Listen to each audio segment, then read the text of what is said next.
Last lecture में हमने theorems पढ़ी थी, चक्रीय ग्रुप की थ्योरम्स क्या होती हैं।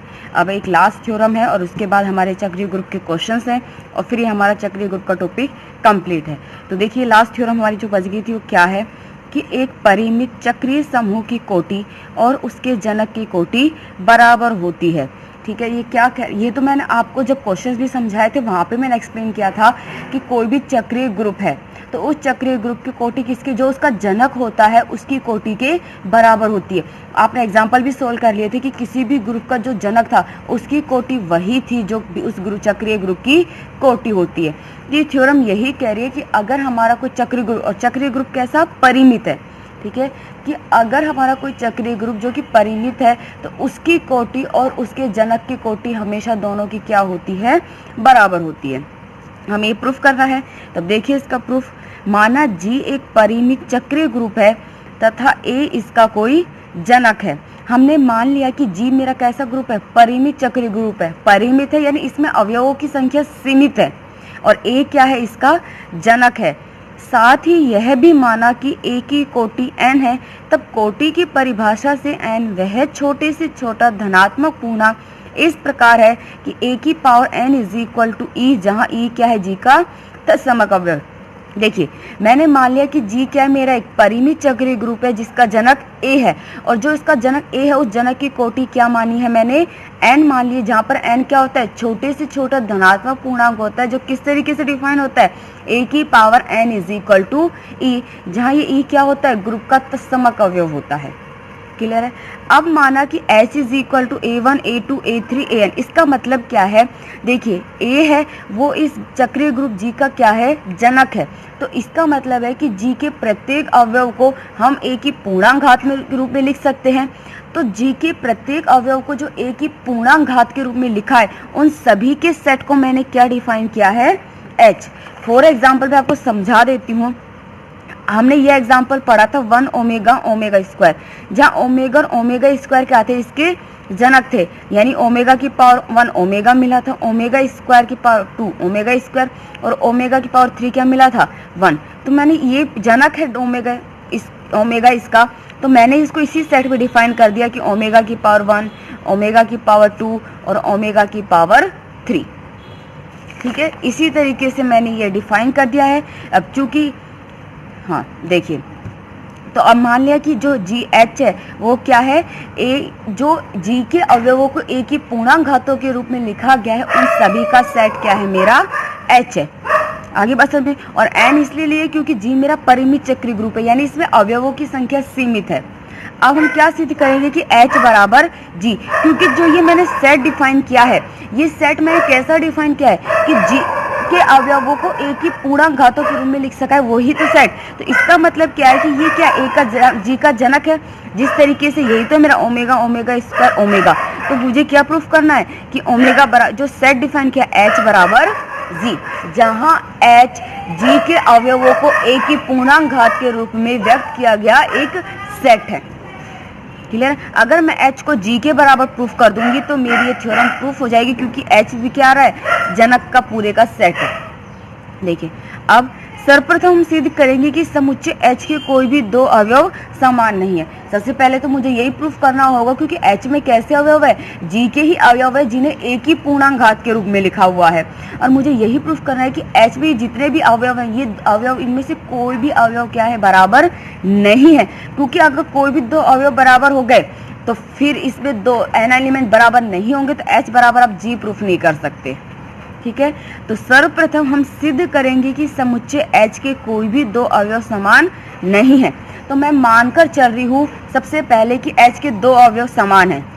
तो यदि संभव हो तो माना a की power i is equal to a to the power j। मैंने ये मान लिया कि h के दो अवयव बराबर हैं। ठीक है, जहाँ i और j क्या लाई करेंगे, 1 less than equal to i less than j less than equal to n। जो i है वो क्या है, j से छोटा होगा। आगे बात समझ में, i j से छोटा है और ये less than equal to n है। अब आप एक चीज देखिए, जो i है वो मैंने j से लेस देन माना है, जो वैल्यूज मैंने आगे लिखी है, और j मेरा less than equal to n है। अगर मैं यहाँ से j माइनस i निकालती हूँ, ठीक है, i j से छोटा है और j या तो n के बराबर या n से छोटा है, कुछ भी लोगे, तो j माइनस आई हमेशा लेस देन n ही तो मिलेगा। ऑब्वियस है ये चीज़, आप कुछ भी ले लीजिए, ये आपको हमेशा क्या मिलेगा, छोटा ही मिलेगा इनसे। फॉर एग्जांपल आपको नॉर्मली मैं ले लेती हूँ, i बराबर तो मैंने ले लिया 3 और j बराबर मैंने ले लिया, कुछ भी ले लो आप 4, ठीक है, मैंने ये ले लिया, और n बराबर भी मैंने क्या ले लिया है 4। आगे बात समझ में, चाहे तो आप 5 कर दो, 4 कर दो, कुछ भी करो। देखिए तो j है 4 ले लिया मैंने, j तो n के बराबर हो गया, i क्या है j से छोटा, तो j माइनस आई आप जो निकाल रहे 1 n से छोटा है, तो जब i तो लेस देन j है और j less than equal to n है, तो j माइनस आई लोगे वो क्या होगा, लेस देन n होगा। क्लियर है ना। अब इस इक्वेशन के दोनों पक्षों में a की पावर माइनस आई से दाईं संक्रिया कराने पर कराइए, a की पावर i इंटू a की power minus i is equal to a to the power j into a की पावर माइनस आई। देखिए प्रतिलोम अवयव के नियम से ये तो क्या मिलेगा, तत्समक अवयव, और ये क्या होगा a to the power j minus i. यानी जिस तरीके से मैंने आपको बताया था कि a की power n is equal to e होता है, तो मैं उसे लिख सकती हूँ order of a less than equal to n। तो यहाँ a की पावर j माइनस आई है जो बराबर e मिला है, तो इसका मतलब क्या है कि order of a is less than equal to j minus i, यही है। और j माइनस आई तो क्या है, n से छोटा है, तो यानी a की कोटि क्या हो जाएगी, n से छोटी, जो कि संभव नहीं है। क्यों नहीं है, क्योंकि मैंने शुरू में ही स्टार्टिंग में ही मैंने मान लिया था कि जो मेरा जनक a है उसकी कोटि क्या है, n है, और यहाँ पर a की कोटि क्या मिली, लेस देन n मिली है, जो कि संभव ही नहीं है। देखिए जो कि असंभव है, क्योंकि हमने माना है कि a की कोटि क्या है, n है, तो यानी जो हम मानकर चल रहे कि a की h के दो अवयव बराबर हैं, ये गलत है, यानी h के कोई भी अवयव समान नहीं है। a to the power i is not equal to a to the power j, ठीक है। नाउ अब आगे देखिए, मैंने ग्रुप G का कोई एक श्रेष्ठ अवयव माना है B, पुनः माना कि B कोई श्रेष्ठ अवयव G का है, ठीक है। मैंने मान लिया कि जो B है वो ग्रुप G का कोई श्रेष्ठ अवयव, यानी हम उस श्रेष्ठ अवयव का मतलब आपको पता है कि कोई भी ले सकते हो। अब चूंकि G एक चक्रीय ग्रुप है और A उसका जनक है, तो इसका मतलब है कि G के अवयवों को A की पूर्णांक घात में लिख सकते हैं। तो अगर जो मेरा B है वो क्या है, G का ही अवयव है, तो B को भी A की पूर्णांक घात में व्यक्त किया जा सकता है, यही मैंने लाइन लिखी है। तो पुनः माना कि B कोई श्रेष्ठ अवयव G का है, क्योंकि G एक चक्रीय ग्रुप है तथा इसका जनक A है, इसलिए G के प्रत्येक अवयव को A की पूर्णांक घात में व्यक्त किया जा सकता है, और B भी क्या है, G का ही अवयव है, तो यानी B को भी A की पूर्णांक घात में व्यक्त करेंगे। तो हमने कर दिया B is equal to A to the power L, जहाँ L क्या है, मेरा कोई पूर्णांक है, यानी L belongs to Z। Now भागफल प्रमेय से Q और R ऐसे पूर्णांक होंगे कि L is equal to n q plus R, जहाँ Q और R Z से बिलोंग करेंगे और R की वैल्यू n से छोटी होगी और 0 के बराबर या 0 से बड़ी होगी। आगे ये बात समझ में आपको क्लियर है। फॉर एग्जाम्पल अगर मैं यहाँ पे ये देखिए, जैसे मैंने अभी आपको ये समझाया था कि मैंने इसमें n बराबर 4 लिया था, तो भागफल अगर मैं B इज इक्वल टू कुछ भी ले लो, A की पावर L है, A की पावर मैंने 5 ले लिया, सिर्फ समझाने के लिए बता रही हूँ, तो मुझे L बराबर एन क्यू प्लस R लिखना है, तो क्या लिख सकती हूँ, 5 इज इक्वल टू कब, L कब मिलेगा, 5, 4 इंटू 1 प्लस में 1, R n से छोटा है, मिल गया आपको ये, ठीक है। तो इसी तरीके से भागफल प्रमेय से Q और R ऐसे पूर्णांक होंगे कि L is equal to n q plus R, जहाँ Q और R तो पूर्णांक होंगे और R की वैल्यू 0 से n के बीच में लाई करेगी, लेकिन n से छोटी होगी, ठीक है। नाउ अब चूंकि B इज इक्वल टू क्या, A की पावर L है और L क्या, एन क्यू प्लस R लिख सकते हैं, इसे लिख सकते हैं A की power n q into A की पावर R।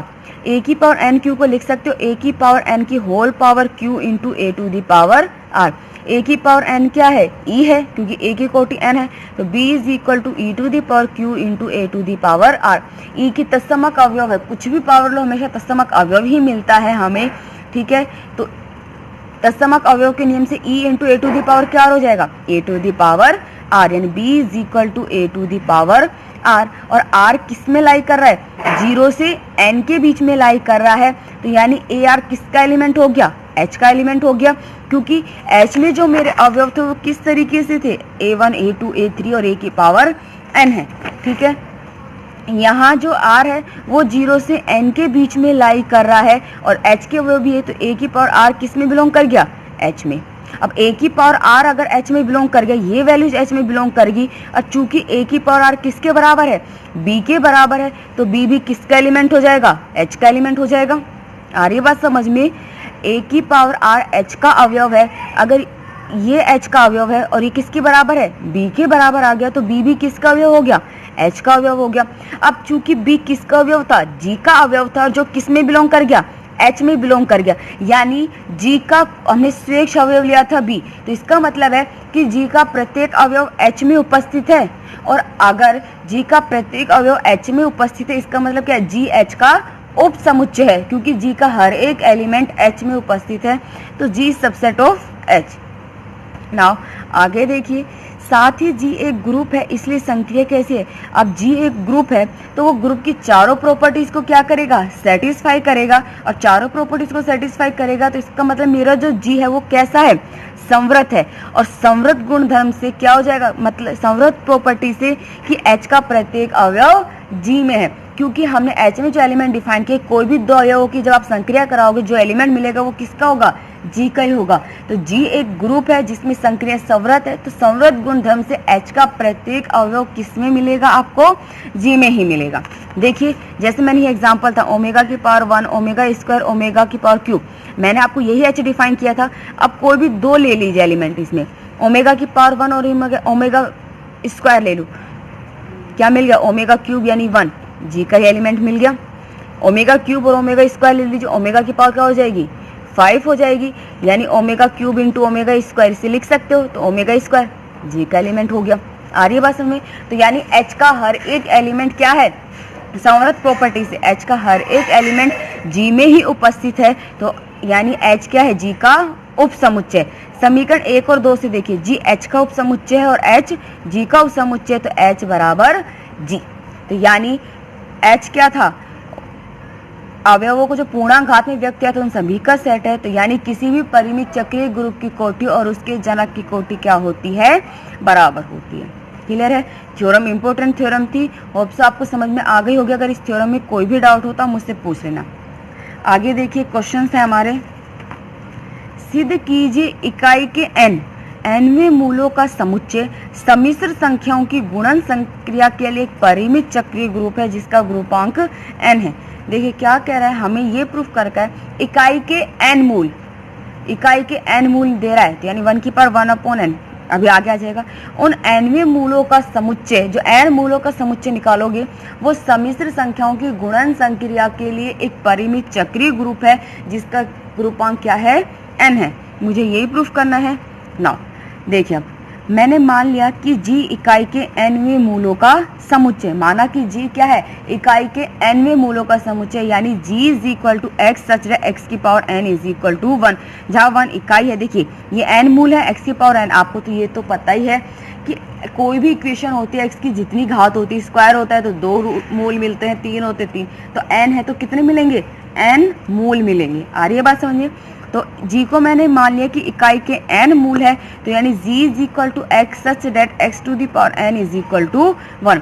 अब ये कह रहा है कि उन nवें मूलों का समुच्चय सम्मिश्र संख्याओं की, तो अब मुझे इसको सम्मिश्र संख्याओं में चेंज करना होगा ना। देखिए चूंकि आपको x की पावर n क्या दिया हुआ है, 1, तो मैं x इज इक्वल टू लिख सकती हूँ 1 की पावर 1/n, लिख सकती हूँ 1 की पावर 1/n।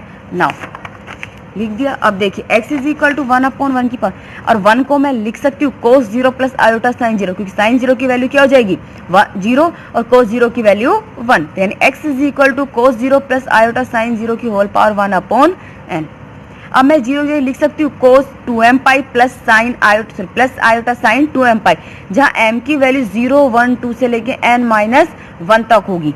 ठीक है, n क्यों नहीं होगी, क्योंकि अगर n लिख दूंगी तो यहाँ पर जब नीचे लिखोगे तो n से n कैंसिल आउट हो जाएगा और वो वैल्यूज डिफाइन नहीं होगी। अभी अगले स्टेप में समझ में आ जाएगा।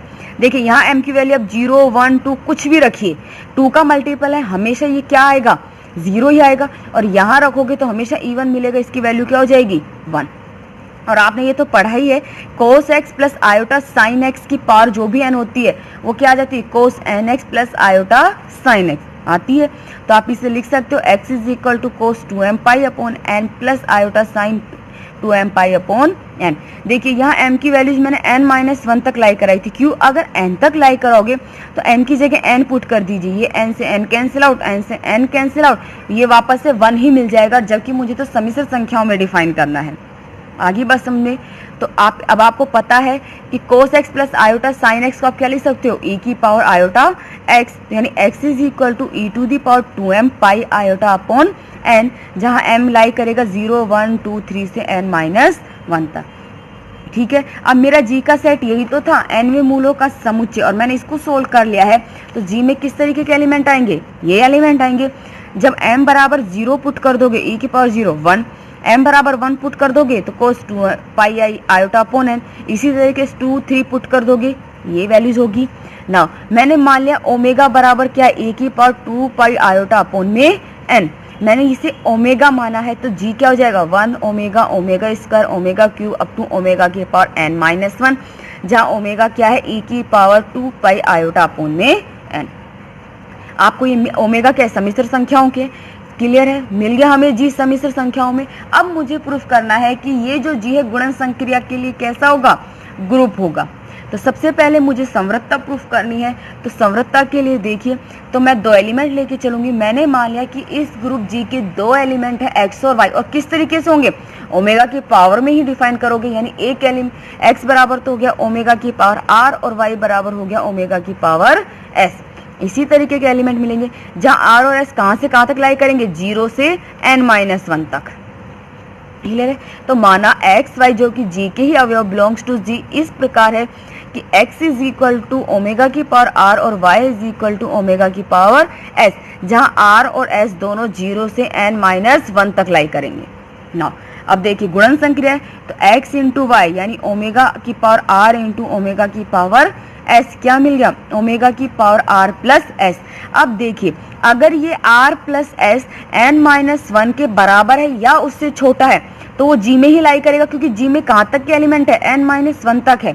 ठीक है, 0 से n-1 तक। तो अगर r plus n less than equal to n-1 है तो ये किसका एलिमेंट मिलेगा, g का एलिमेंट है। तो यानी संक्रिया कैसी होगी, संवृत है। लेकिन केस अब ये बनता है कि r प्लस s, क्योंकि r प्लस s दोनों की वैल्यू n-1 तक लाई कर रही है, तो अगर r प्लस n n-1 से बड़ा है तो क्या रिजल्ट मिलेगा। तो देखिए अगर r plus n greater than n-1 है तो हमने मान लिया कि r plus s is equal to n plus में q, और जहां q की वैल्यूज होगी less than equal to n-2, ये लाई होगी, यानी मैक्सिमम q की वैल्यू n-2 होगी। यहाँ रखोगे तो n-2, q की जगह क्या मिलेगा 2n-2, यानी r प्लस s की जो मैक्सिमम वैल्यू है वो क्या हो सकती है 2n-2, और यहाँ जब पुट कर दोगे अभी आगे आपका आ जाएगा, देखिए इधर। ठीक है, यहाँ तक तो प्रूफ हो गया। अब मैंने मान लिया कि r plus s is equal to n plus q, जहाँ q less than equal to n-2, यानी r प्लस s का अधिकतम मान क्या हो सकता है 2n-2। अब पुट कर दीजिए r प्लस s की जगह n प्लस क्यू, इसे लिख सकते हो ओमेगा की पावर n इंटू ओमेगा की पावर q। चूंकि ओमेगा की पावर n की वैल्यू तो क्या हो जाएगी 1 हो जाएगी। आ रही है बात समझ, क्योंकि जब m इज इक्वल टू आप n रखोगे, m is equal to n रखोगे तो कैंसिल हो, e की पावर 2 पाई आउट, आपको क्या मिलेगा 1।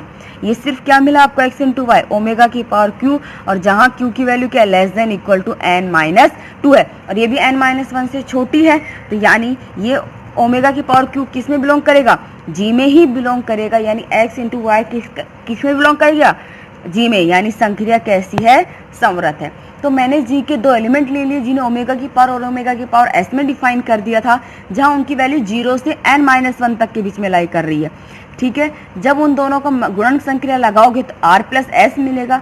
अगर वो less than equal to n-1 है तो किसका एलिमेंट हो गया, g का, संक्रिया कैसी होगी, संवृत। लेकिन अगर r plus n greater than n-1 है तो मैंने मान लिया कि r प्लस s किसके बराबर है, n प्लस q के, जहां q क्या होगा less than equal to n-2, तो यानी r प्लस s का मैक्सिमम मान क्या होगा 2n-2 हो गया। यहाँ पे पुट कर दीजिए, तो यानी सम्मिश्र संख्याओं की गुणन संक्रिया कैसी है, संवृत है। अब हम बात करते हैं साहचर्यता की। तो मैंने आपको पहले ही पढ़ाया था कि हम जानते हैं कि सम्मिश्र संख्याओं के लिए जो गुणन संक्रिया होती है वो कैसी होती है, सहचारी होती है। तो यानी मेरी जी में गुणन संक्रिया क्या है, सहचारी है। क्लियर है ये बात। नाउ तत्समक अवयव का अस्तित्व हमें पता है कि 1 क्या होगा, इसका तत्समक अवयव सेट में बिलोंग कर रहा है ये 1, और ये 1 कब मिला? जब मैंने m बराबर 0 पुट किया है। जब m बराबर 0 पुट कर रही हूँ तो मुझे 1 मिल रहा है। अब 1 के साथ गुणन संक्रिया किसी की भी कराओ वही एलिमेंट मिलेगा, तो यानी 1 क्या है? देखिए m बराबर 0, 1 इस ग्रुप G का तत्समक अवयव है, चूंकि 1 G का भी एलिमेंट है और प्रत्येक एक के लिए 1 डॉट, अब एक कुछ भी ले लो G के अवयव से तो 1 डॉट ए क्या मिलेगा? ए। क्लियर है? नाउ अब बात करती हूँ प्रतिलोम अवयव का अस्तित्व क्या होगा। देखिए ओमेगा की पावर r वो G का अवयव है, जहां मैंने r 1 से n-1 तक के बीच में डिफाइन किया है। क्लियर है? तो का प्रतिलोम अवयव क्या होगा? ओमेगा की पावर n-r होगा। आपको पता है प्रतिलोम अवयव वो होता है जिसके अवयव से संक्रिया कराने पर तत्समक अवयव मिले। और देखिए ओमेगा की पावर r इंटू ओमेगा की पावर n-r क्या मिल गया? ओमेगा की पावर n, जहां वो क्या हो गया? 1। तो यानी ओमेगा r यानी प्रत्येक अवयव का प्रतिलोम अवयव उपस्थित है और वो क्या है? n-r है। क्रम विनिमयता, हम जानते हैं कि सम्मिश्र संख्याओं की गुणन संक्रिया क्रम विनिमय होती है, तो यानी जी में गुणन संक्रिया कैसी है? क्रम विनिमय। तो यानी जो मेरा जी है वो कैसा ग्रुप है? आबेली ग्रुप है। क्लियर है? अब हम बात करते हैं वो चक्रीय ग्रुप के लिए कि चक्रीय ग्रुप है या नहीं है। देखिए m की वैल्यूज कहाँ से कहाँ तक थी? 0 से n-1 तक थी। तो हमने जब भी डिफाइन किया था e⁻2m पाई आयोटा अपॉन n, जो कि किसका एलिमेंट था? g का ही एलिमेंट था। ठीक है, अब देखिए अब n के ऊपर बात करती हूँ। ठीक है, नाउ देखिए कि अब यदि m ग्रेटर देन n है तब पूर्णांक q और r का अस्तित्व इस प्रकार होगा भागफल प्रमेय से कि m is equal to n³ plus में r। देखिए यहाँ m की condition less than equal to n-1 तक तो थी। अब हमें कंडीशन किसके लिए पढ़नी है? m ग्रेटर देन n-1 के लिए। अब n ग्रेटर देन n-1 पर तो n भी बड़ा होता है n-1 से, लेकिन अगर मैं n को यहाँ पुट कर दूंगी तो वो 1 हो जाएगा। इसलिए m ग्रेटर देन n-1 नहीं लिया, क्योंकि n बड़ा होता है तो वो n के बराबर में आ जाएगी। इसलिए कंडीशन ली है m ग्रेटर देन n की। आगे बात समझ में, क्योंकि हमने condition less than equal to n-1 तक पढ़ ली है। कंडीशन अगर मैं अब पढ़ूंगी तो n-1 से ग्रेटर देन पे पढ़ूंगी m की, लेकिन n-1 से बड़ा तो n होता है। आगे बात समझ में, तो वो m के बराबर n पे डिफाइन नहीं कर सकते, इसलिए m ग्रेटर देन n पे। तो भागफल प्रमेय से q और r ऐसे पूर्णांक हो गए कि m is equal to n³ plus r, जहाँ r 0 से n के बीच में लाई करेगा। नाउ लीजिए यहाँ पे e⁻2m पाई आयोटा अपॉन n क्या मिल गया? पुट कर दीजिए m की जगह n³ प्लस r, सेपरेट कीजिए 2 pi iota n³ upon n, n से n कैंसिल और क्या मिलेगा? e⁻2 पाई iota q into 2 pi iota r upon n। Clear है? नाउ इसकी वैल्यूज तो क्या मिलेगी आपको? पॉजिटिव ही मिलेगी, चाहे कुछ भी ले लो, q की जगह आपको कुछ ले लेना, 2 पाई आयोटा हमेशा 1 मिलेगी इसकी वैल्यू। आगे बात समझिए, इसकी वैल्यू तो आपकी क्या होगी? 1 हो गई। तो आपके पास सिर्फ क्या बचा? e⁻2 पाई आयोटा r अपॉन n, जहाँ r की वैल्यू क्या है? 0 से n के बीच में है। तो यानी जब r 0 से n के बीच में लाई कर रहा है तो e⁻2 पाई आयोटा r अपॉन में n। देखिए यही तो कंडीशन चल रही थी, यहाँ लेस देन n है तो वही n-1 ही मिलेगा। तो यानी g के प्रत्येक अवयव को e⁻2 पाई आयोटा अपॉन n, जहाँ r तो 0 से लेके n से तक लाई करेगा, n से छोटा n-1 तक ही होता है। तो यही कंडीशन आपको वापस मिल गई है। तो यानी g के प्रत्येक अवयव को ओमेगा की पूर्णांक घात के रूप में व्यक्त कर सकते हैं। तो यानी ओमेगा क्या है? g का जनक है। तो यानी g एक इस ओमेगा के द्वारा e⁻2 पाई आयोटा अपॉन n द्वारा जनित एक चक्रीय ग्रुप है जिसका ग्रुपांक n है। होप सो आपको थ्योरम और एग्जाम्पल दोनों चीज समझ में आ गई होगी, नहीं आई तो पूछ लेना कोई भी। और ये एग्जाम्पल्स है चक्रीय ग्रुप के जो आप लोगों को सोल्व करना है। ये मैंने करवा दिए थे, इसके 1 और -1 थे, अपरिमित था, ये भी मैंने करवा दिया था। इस पे ध्यान रखना, मॉडलों के साथ डिफाइन होगा। क्लियर है? अगर कुछ चीज समझ में नहीं आए तो पूछ लेना। चक्रीय ग्रुप का टॉपिक कंप्लीट है, यूनिट कंप्लीट नहीं हुई है। नेक्स्ट लेक्चर में इस यूनिट का अगला पोर्शन स्टार्ट करूंगी।